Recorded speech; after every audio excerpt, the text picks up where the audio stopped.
A man's voice is believed to reflect his sexuality.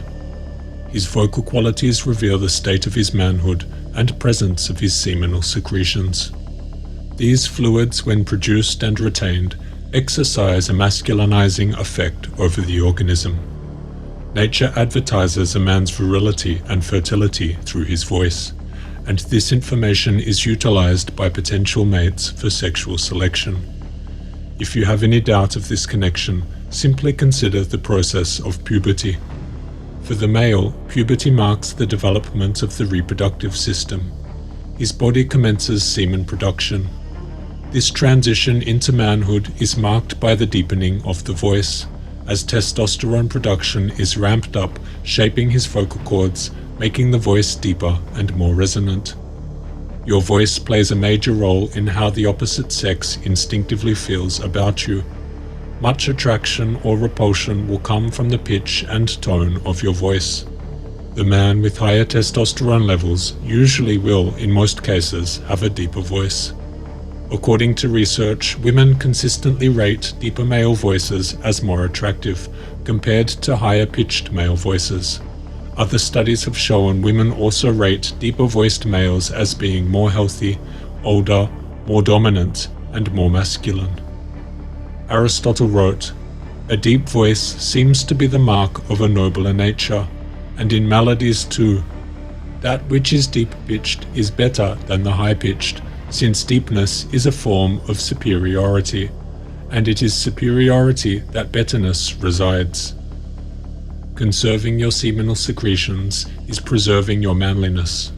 All the physiological traits of man originate from the genitals and their secretions. It was often written in the old books that depletion of these secretions resulted in effeminacy. This is evident if we simply look at the castrati of Italy from the 16th to 18th centuries. The castrati were choir singers that were castrated before puberty in order to avoid masculinization of the voice. They underwent this practice to retain their high-pitched voice for singing in the choir. This practice brought about many notable characteristics of this class of people. Both body and voice changed due to castration, but that was not the only reason for society to see the castrati as a category of their own. Since they could no longer procreate, they failed to adhere to the male norm built around procreation, and subsequently they were not seen as fully functional male subjects. Although their bodies and voices had female traits, they could not wholly be defined as females either. Eunuchs are an abominable tribe, who are past the sense of honor, who are neither men nor women. They are jealous, despicable, fierce, effeminate, gluttons, covetous, cruel, inconstant, suspicious, furious, insatiable. They cry like children if they are left out of an entertainment. The knife has made them chaste, but this chastity is of no service to them. Their lust makes them furious, which yet is impotent, sterile, and unfruitful. This illustration, although unsettling, paints a picture of the man without his seminal secretions. His traits of manhood are absent, the noble traits of man that women and other men so greatly admire. Although a chaste man and eunuch may be similar in that they both don't engage in sexual congress, the chaste man retains his masculinity, while the eunuch is stripped of it, seen as impotent and incomplete by society. Again, these traits of manhood are in the voice, and voices deprived of these secretions are often high-pitched and more childlike. Furthermore, your voice is an integral part of your attractiveness, and as a result, it affects your communications with women. In hunter-gatherer societies, studies showed that men with deeper voices had greater reproductive success than men with higher-pitched voices, and it was hypothesized that this was due to the greater access to fertile females that these lower-pitched, more masculinized men received. The bird that sings the most beautiful songs is showing the female birds that he is the most fertile and desirable mate. This happens all throughout the animal world. The presence of the testes and ability to produce semen powerfully influence the organism. These testicles embody the quintessence of material manhood. Whatever is manly in form, bearing, voice, etc., inheres in them, is destroyed by their early extraction, improved by their improvement, and impaired by their impairment. In practical value, they are not surpassed by even the eyes, or anything else however precious, and almost priceless about a man. Men should be as careful of them as of the apple of the eye. They originated our lives and all our powers, and are God's only messengers of all life, animal, human, and therefore angelic, with all its qualities and powers. Commencing semen retention will put a halt to the depletion of your seminal secretions. The energy you keep by preventing their release will be put towards your own organism and your own source of vitality. As your sexual resources are no longer in deficit, they begin to contribute to the beautification of your own organism, enhancing its viability as a mate for the purposes of sexual selection and procreation. Put simply, it makes you more attractive. The first thing to be assured of is the fact that all of this semen or seed has its sole origin in the testicle. There is no other place where this seed ever grows or is elaborated. We know the testicle is the only semen-secreting organ of the body. We cannot tell why this is so, except that it is a natural law, one of God's laws.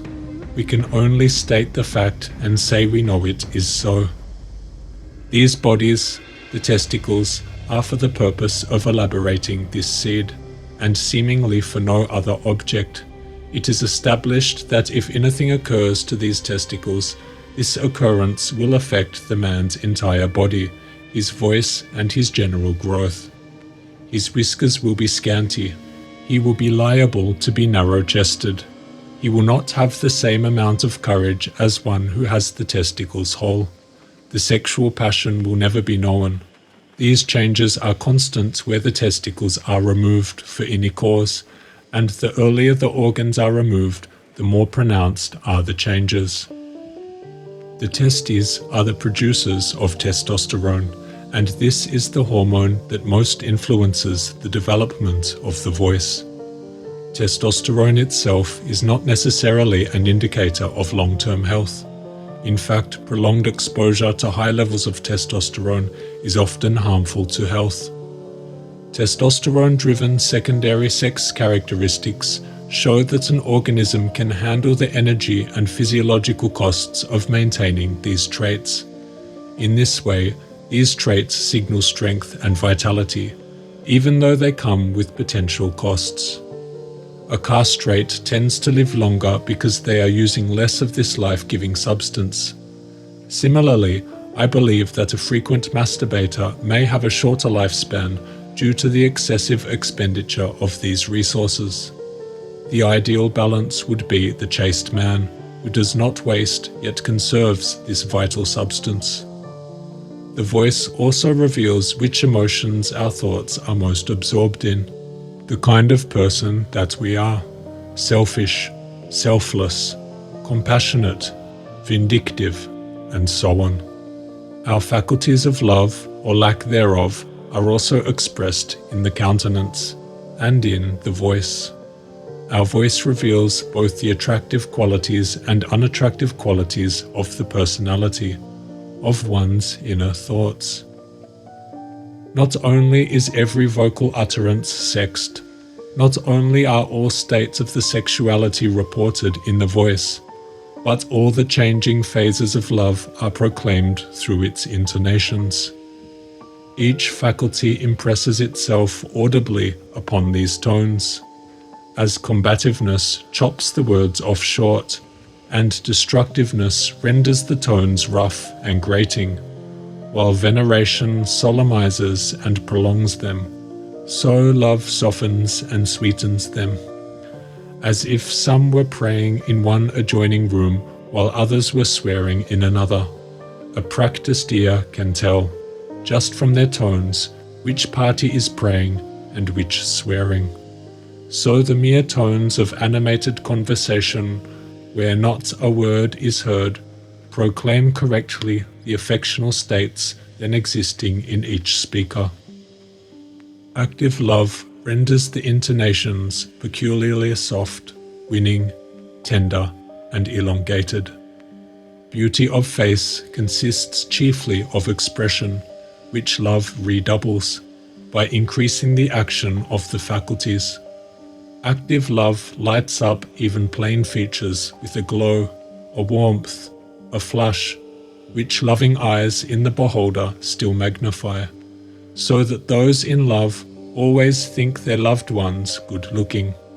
But reversed love gives even handsome features either a sad and pitiable or else a fierce and hardened look, which pains and repels.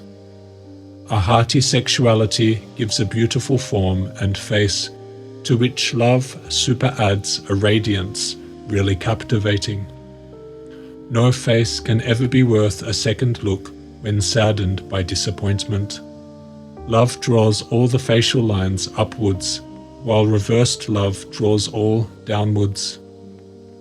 Just as the abundance or depletion of semen affects development of the man, so too does the frequent loss of semen affect all other parts of his being. A description from the 1900s adequately illustrates this. The undue loss of the seminal secretion in a natural way, arising from too frequent intercourse or from self-pollution, no language can describe the nature of those sufferings which violated nature is compelled to endure. All the intellectual faculties are weakened. The man becomes a coward, apprehensive of 1,000 ideal harms. He becomes timid, hysterical, sighs or weeps at the slightest insult, or from a want of sympathy with his hypochondriacal sensations. Such a one commences the career of incipient manhood by the abuse of nature's most secret and sacred functions, and that a moment when the system is incompletely formed, when energy and passion still need the controlling rule of riper reason. Exclusively absorbed by this principle, all the powers of mind and body are wasted in delusive enjoyments and imaginary creations, and an age of care and anxiety follows, broken only by useless and unavailing regrets. A good, manly voice comes from a body with powerful sexuality and vigor, traits which first require a man to be in a healthy state. A man's voice speaks directly to a woman's primal instinct. It signals his status as a potential mate and can very well influence the visceral feelings a woman feels towards him. A healthy, deep, manly voice cannot be simply applied. It must be cultivated from a strong body and healthy sexuality. From a man that is not depleted in secretions through such practices as promiscuous sex or masturbation. Why do we focus on the singer above all other members of the band? Why is music with vocals overwhelmingly more popular than instrumental music? Because the voice carries the most data. The tone of voice tells the story of the organism from which it arises. Our innermost thoughts manifest themselves into our countenance, and with this in mind, it would be foolish to underestimate the negative influence a lust-filled, morally depraved mind will have over our entire constitution. We must redirect all thoughts of a selfish, desirous nature to thoughts of a pure, wholesome one. Those that reroute their thoughts and desire from impurity to purity will over time see the change in thought reflected in their face, in their voice, in their body, and in the way the world perceives him. Rid the idea that thoughts are invisible. They are not. They are seen by all. Nature reveals a man's thoughts for the world to see. Choose your thoughts wisely.